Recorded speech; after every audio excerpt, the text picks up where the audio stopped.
Hello viewers, आज हम लोग देखने वाले हैं क्या SGLT2 इनहिबिटर्स जिसमें कि डापाग्लिफ्लोजिन और कैनाग्लिफ्लोजिन आते हैं, क्या वो डायबिटिक फूट इन्फेक्शन का रिस्क बढ़ा देते हैं। तो चलिए देखते हैं।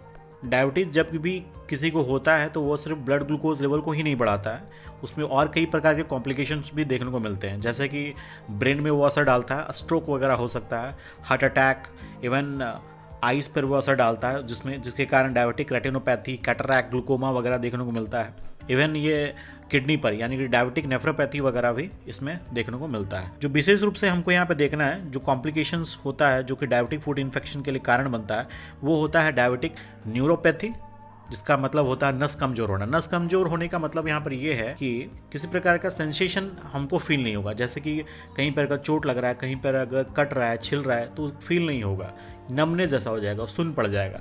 उसके अलावा वस्कुलर कॉम्प्लिकेशंस भी देखने को मिलता है जो कि कारण बनता है डायबिटिक फूड इन्फेक्शन का। वस्कुलर कॉम्प्लिकेशंस यानी कि जो ब्लड वेसल्स है वो रैप्चर हो जाता है, क्योंकि डायबिटिक कंडीशन में ग्लूकोज ब्लड से फ्लो कर रहा है और वो जो ग्लूकोज है वो ब्लड वेसल्स से लीक कर रहा है। लीक करने के कारण ब्लड वेसल्स को रैप्चर कर रहा है, खराब कर रहा है। वस्कुलर कॉम्प्लिकेशंस होने के कारण यानी कि जो ब्लड वेसल्स वो रैप्चर होने के कारण खून का बहाव कम हो जा रहा है, यानी कि खून उसमें ऑक्सीजन जो है सही मात्रा में उस एरिया पे नहीं पहुंच पा रहा है। ये दोनों जो कारण है, डायबिटिक न्यूरोपैथी और vascular complication, diabetic food infection के लिए वन ऑफ द मेजर कारण हो गया। चौथे लाइन पे आपको लिखा हूँ वहाँ पे, long history of the poor control of diabetes mellitus. अगर आप लंबे समय तक आप डायबिटीज़ को अपना कंट्रोल करके नहीं रखें, यानी कि HbA1c लेवल आपका वैल्यू जो है वो बहुत पुअर है, तब आपको डायबिटीज़ फूड इन्फेक्शन होने का खतरा और भी बढ़ जाता है। डायबिटीज़ में ऐसा देखा गया, जो घाव है जो जल्दी हील नहीं होता, घाव जल्दी भरता नहीं है, तो ये इसका मुख्य दो कारण यही होता है। पहला तो हो गया डायबिटिक न्यूरोपैथी, जो हम लोग पहले डिस्कस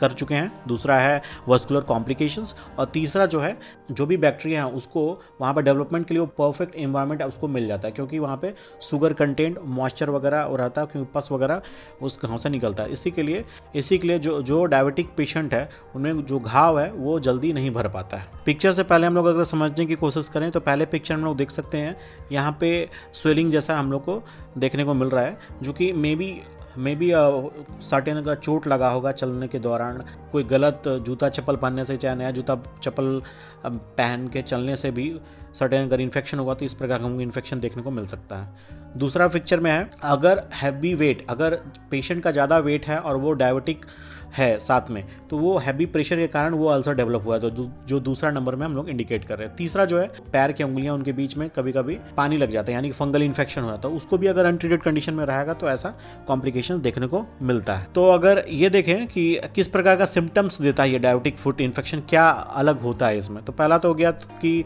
कलर डिस्कलरेशन हो जाता है। मैंने जो पिक्चर में आप देख सकेंगे, जो कलर है वो डिस्कलर हो जाएगा, नॉर्मल जो स्किन टोन होता है उससे कुछ अलग होगा, कुछ ब्लैकिश हो जाएगा, चाहे रेडिश हो जाएगा, इस प्रकार से देखने को मिलता है। दूसरा अगर रेडनेस, लालिमा, थोड़ा सा रेडनेस देखने को मिलता है। पेन एंड बर्निंग सेशन, यानी कि जलेगा और दर्द करेगा वहाँ पे, और कभी कभी केसेस में नमनेस देखने को मिलता है, यानी नमनेस से नहीं, सुन, वहाँ पे कुछ किसी प्रकार का अगर आप टच भी करेंगे तो आपको फील नहीं होगा, तो नमनेस से सुन हो जाएगा वहाँ पे। डिस्चार्ज ऑफ पस, मवाद चाहे पानी वहाँ से रिसाव होते रहेगा उस घाव से हमेशा, और स्वेलिंग फूल भी सकता है। तो ये सारा सिम्टम्स आपको देखने को जनरली मिलता है। इसके साथ ही वहाँ का टेम्परेचर जो है, जो घाव का टेम्परेचर है, उसके आसपास का जो घाव है, चाहे जो अल्सर है, चाहे जो इन्फेक्शन है, उसके आसपास का एरिया आपको ज़्यादा उसमें हीट लगेगा, आपको कि हीट उसमें ज़्यादा है। इनिशियली है, अगर आप उसको ट्रीटमेंट स्टार्ट कर देते हैं, कोई भी अगर फूट में इन्फेक्शन हुआ है, चोट लगा है, तब तो ठीक है, लेकिन अगर अनट्रीटेड कंडीशन में रहता है तो वो जो इन्फेक्शन है, चाहे जो अल्सर है, वो उंड में देख सकते हैं सबसे लास्ट वाला लाइन में, जो इन्फेक्शन है चाहे अल्सर, वो उंड में यानी घाव बन जाएगा, और फिर सेलुलाइटिस होगा, यानी कि और डीपर इन्फेक्शन हो जाएगा, जन गैंग्रीन हो जाएगा, वहाँ पे कोई भी ब्लड का रिसाव नहीं हो रहा है, ऑक्सीजन नहीं पहुंच पा रहा सही से, तो वो ठीक नहीं होगा। लास्टली जो है ऑस्टियोमाइलाइटिस भी हो सकता है, आपको वो इन्फेक्शन बोन में चला जाए। जो भी डायबिटिक पेशेंट है वो खास करके अपने पैर का जो फुट केयर विशेष रूप से करें, अपने ग्लूकोज लेवल को कंट्रोल करके रखें, हेल्दी फूड खाएं, किसी प्रकार का अगर चोट लग जाता है पैर में किसी प्रकार का, उसको ध्यान रखें कि पैर आपका सही तो है, उसको आप आइडेंटिफाई करिए कि किसी प्रकार का चोट तो नहीं लग रहा आपको, क्योंकि मे भी आपको पता न चले और आपको न्यूरोपैथी हो चुका है, आपको किसी प्रकार का सेंसेशन नहीं पता चला अगर पैर में चोट वगैरह लग रहा है। जब भी आप जो पैर का जो टो नेल है वगैरह, जो नेल है उसके नाखून को अगर ट्रिम करते हैं, काटते हैं, तो उसको भी ध्यान से काटें कि कोई कहीं स्किन को आप किसी प्रकार का नुकसान तो नहीं पहुंचा रहे। और जो भी है सही से जूता चप्पल पहने जो भी है, और अधिक समय तक खड़े ना रहें।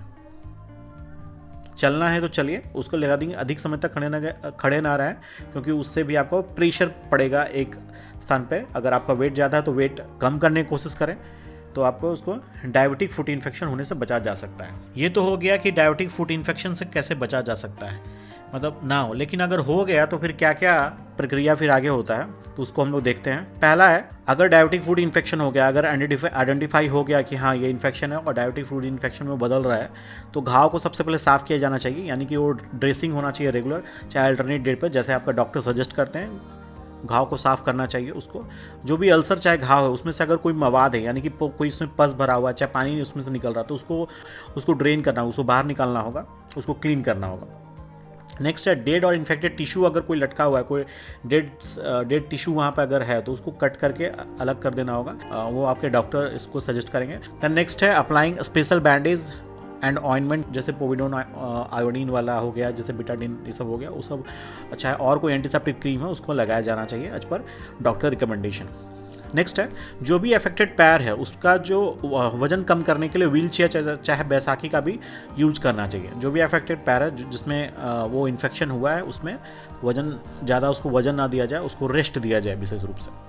नेक्स्ट है, डायबिटिक फुट इन्फेक्शन को ट्रीट करने के लिए, क्योंकि वो जल्दी ठीक नहीं होता, वो कॉम्प्लिकेशन उसमें देखा गया है डायबिटीज़ में। जो भी डायबिटिक पेशेंट है, 100 आदमी है तो उसमें से 15 से लेकर 25 आदमी में ये डायबिटिक फुट इन्फेक्शन होने का खतरा बना रहता है। तो डॉक्टर इसको ओरल और आईवी एंटीबायोटिक से देते हैं। कई बार मल्टीपल एंटीबायोटिक दिया जाता है, जैसे 2 या 2 से अधिक एंटीबायोटिक भी दिया जाता है इसको ट्रीट करने के लिए, क्योंकि ये आपके डॉक्टर डिसाइड करेंगे कि आपको कैसे देना है। ओरल और आईवी यानी कि इंट्रावेनस एंटीबायोटिक आपको दिया जाता है। अगर ये चीज़ से अगर आप ट्रीट ना हो सकें, आप ठीक नहीं हो पाए, तो जैसे कि पहले हम लोग बताया था कि इसका इन्फेक्शन इवन आपका मतलब गैंग्रीन होके फिर ऑस्टियोमाइलाइटिस, मतलब बोन वगैरह में भी आ जाता है इसका इन्फेक्शन। तो उस कंडीशन में आपको एम्पुटेशन करना पड़ता है। जो लास्ट है आपका एम्पुटेशन मीन्स होता है उस जो पार्टिकुलर कोई अंगुली में, कोई फिंगर में है, पैर के फिंगर में है, कोई नाखून में है, चाहे किसी प्रकार का है, और वो अंदर डीप चला गया है एकदम से, तो फिर आपका एम्पुटेशन ही लास्ट उपचार बचता है। इसी के लिए एम्पुटेशन मीन्स होता है उसको कट करना। इवन अगर पैर में पूरा इन्फेक्शन हो गया तो पैर भी आपको कभी कभी कट करने का ज़रूरत पड़ जाता है। तो इसको ध्यान रखते हुए, तो किसी प्रकार का अगर घाव होता है पैर में, जो डायबिटिक पेशेंट है उसको नज़रअंदाज बिल्कुल भी ना करें। अपने पैर का ख्याल रखें, फुट केयर करें, सही से चप्पल पहने, ईल फुट वेयर ना करें, अप्रोप्रिएट फुट वेयर करें, अपने डायबिटीज़ को कंट्रोल करें, हेल्दी फूड खाएं। जब भी आपने किसी प्रकार का चोट अगर लग रहा है तो उसको जल्दी से जल्दी उसको ठीक करने के लिए अपने डॉक्टरी सलाह लेते हुए उसको ठीक करें। अब यहाँ पे लास्टली हम लोग ये देखेंगे, जो मेन हमारा इस वीडियो का पर्पस था, कि क्या डापाग्लिफ्लोजिन डायबिटिक फुट इन्फेक्शन का रिस्क बढ़ा देता है। तो हाँ, कई प्रकार के जो स्टडीज़ हैं हमारे सामने हैं, जो स्क्रीन पर भी अभी आपको दिख रहे होंगे। SGLT2 इनहिबिटर्स, जिसमें कि डापाग्लिफ्लोजिन और कानाग्लिफ्लोजिन आता है। विशेषकर कानाग्लिफ्लोजिन जो है वो डायबिटिक फुट इन्फेक्शन का जो रिस्क है वो बढ़ा देता है। तो सर्टेन कंडीशन में डॉक्टर इसको भी रोक देते हैं जब आपका डायबिटिक फुट इन्फेक्शन अगर देखने को मिलता है तो इसका जो यूज़ है डापाग्लिफ्लोजिन, कानाग्लिफ्लोजिन का इसका यूज बहुत सावधानी से किया जाना चाहिए। खासकर जो इसका यूज कर रहे हैं उसको विशेष ध्यान दें कि आपको किसी प्रकार का अगर पैर में चोट लग रहा है तो उसको तुरंत से नज़रअंदाज किए बिना उसको ट्रीट करें। और उससे बेटर है कि आप प्रिवेंशन लेके चलें, सही से जूता पहने, अपना फूड का केयर करें। किसी प्रकार का अगर इन्फेक्शन हो रहा है, आपके किसी प्रकार का कट अगर लग रहा है पैर में, तो उसको इमीडिएटली उसको ट्रीटमेंट के लिए जाएं। धन्यवाद, थैंक यू।